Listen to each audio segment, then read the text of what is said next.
mountaintops. And God also said to listen to him. This is my beloved son. Listen to him. Two mountains, a story in the Old Testament, a story in the New Testament. A mountaintop experience where Moses goes up and he invites Joshua to come up with him. But then he also tells Joshua and the other elders to stay at a certain point. And then Moses goes up alone. And there's a cloud that covers the mountain. And there's also seems to be fire and all sorts of things. And Moses spends some time with God. And God's going to give Moses what we call the Ten Commandments. He inscribes the laws on the tablets of stone. And then Moses finally comes down. Now we know a lot more to that story about how the people behaved while Moses was up on the mountain, but that's not the story today. The other story begins with Jesus. It's just so many verses after Peter had declared that Jesus was the Messiah. And then Jesus had told them, after Peter declared that he was the Messiah, Jesus told them that, things aren't going to be so pretty down the road. And Jesus starts telling about his death that is to come. And of course, Peter's like, no, may it never be. It can't be. And then Jesus admonishes him. So we come a little bit further along, and then all of a sudden Jesus is going to go up to the mountain, to another mountain, to Mount Tabor. And here, Jesus invites Peter, James, and John to go up the mountain with him. And guess what? What do you think happens on the mountain? There's another cloud, right? Another cloud covers the mountain. Now, if any of you have ever gone mountain, hiking, going backpacking the high peaks of the Adirondacks or some other mountain climbing, it is no fun when you get up to the top of the mountain and there's nothing but clouds or fog, right? Because you can't see anything. You climbed all that way up and you can't see a thing. And so this is a little bit different kind of experience, right? So Peter, James, and John, they're hanging out, not knowing exactly what's going on. And then all of a sudden, here's this cloud, this fog that covers all of them. And then they not only see Jesus, who's in dazzling white. I mean, it's just so bright. I should have put my sunglasses on. It's that bright. But it's so bright. But they also see Moses and Elijah, two of the great Old Testament people. Moses, who represents the law, okay, because we just heard about the tablets of stone. So Moses is going to bring the law down to the people. And Elijah, who's one of the prophets. And so Peter, especially, he's like, and James and John, they're like, okay, what's going on here, right? What do we do? I mean, they're in this amazing experience. And it's like, okay, so how do we make this moment last? How do we make this moment last? So Peter finally says, well, Jesus, this is amazing. Let's camp out here while all this is going on. And he says, we'll build tents, we'll build shelters, one for you, one for Moses, one for Elijah, and Jesus is like, no. And then all of a sudden, the cloud lifts, and who's left but Jesus?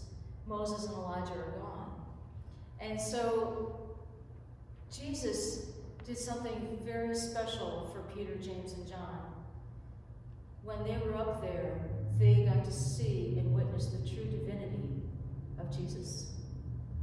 Not just the human person that had been walking around with them and healing and teaching, and even though Peter had claimed he was the Messiah, and they saw all these miracles happening all the time, to see that now they saw the true divinity, the true proof that Jesus was the Messiah. So they wanted to stay in that moment. Wouldn't you want to stay there for just a little bit and but Jesus leads them back down the mountain. And then he tells them, don't tell anybody about this amazing thing that you've experienced, not until Jesus is raised from the dead. So this is a transition between what we were celebrating as Epiphany and now as we're getting ready to go into the season of Lent. Because now we're going to journey with Jesus and the disciples on the last days of Jesus throughout Lent until we get to Holy Week. And then once we get to Holy Week, we'll witness the Last Supper, we'll witness Jesus being betrayed and crucified, and then ultimately we get to Easter with the resurrection. So this is a very special time in the liturgical year for all of us. But what does it mean to be in that mountaintop experience?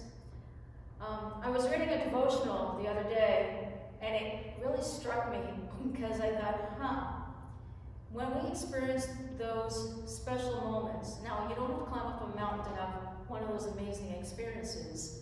Maybe God has done something with you at another time, in another place. But the devotional said something that I want to read to you, because as much as you enjoy those moments, we know that those moments don't last, right? So it's what do we do with that after we leave that? Because we know that Jesus' life and Peter and James and John, after that experience, it wasn't all a bed of roses afterwards, was it? It was some really difficult times. But let me share this with you.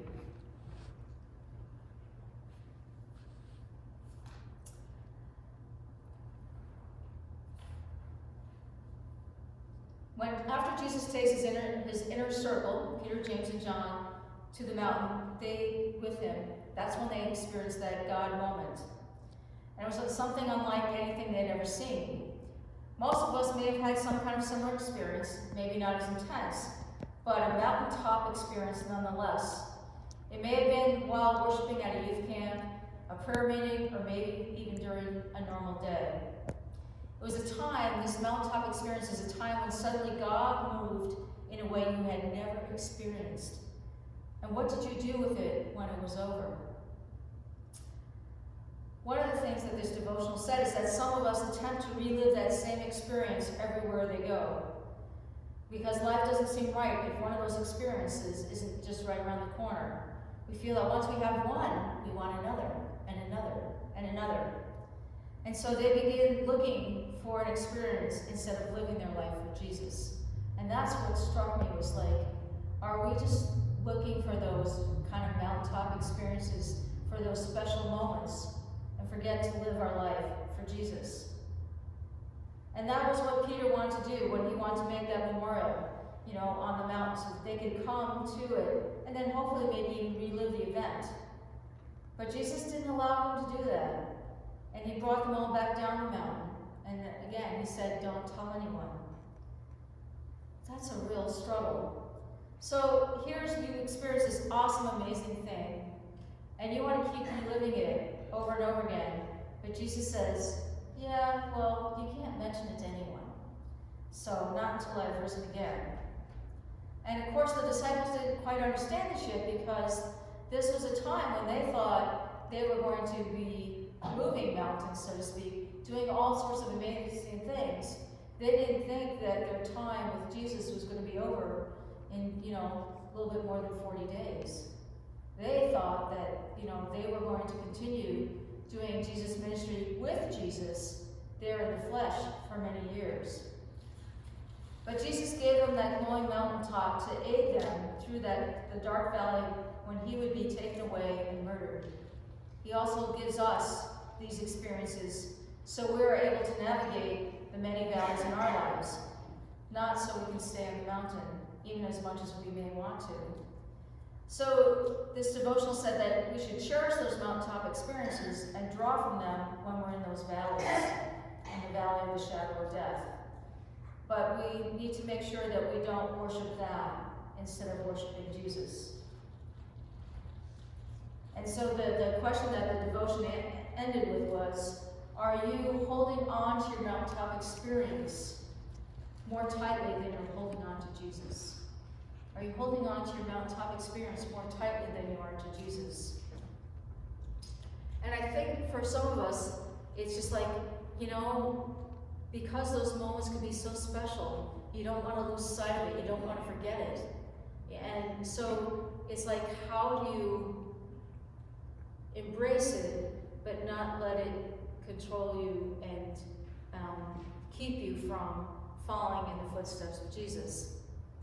So I was thinking about that, I was praying about that, and I had shared this story with you once before, but now I see it in a different light, because even though I didn't share what happened to me right away, there were times when I shared it because I felt God wanted me to share it with somebody else, so that they understood that there is tremendous love from God for others. And so I had talked about this when I was in seminary.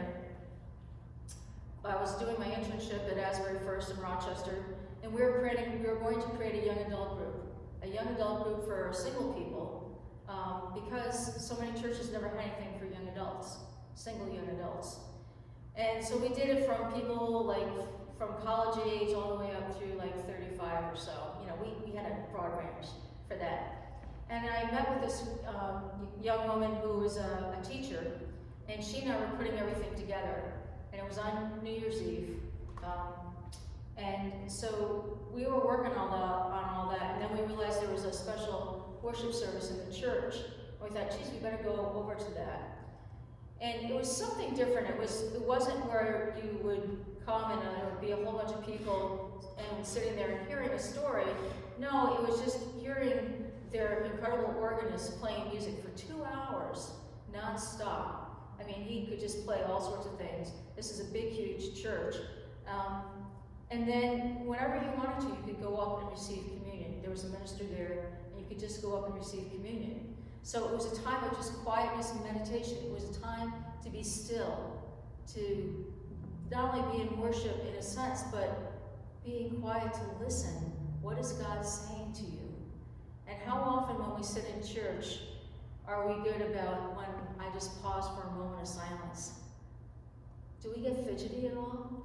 You know, how do we just be still and listen? Maybe God is speaking to us right in that moment in church. But we try and fill up all that space in worship, but we need to have some quiet space too, so that you can all listen to what God is saying to you, or what God is showing you.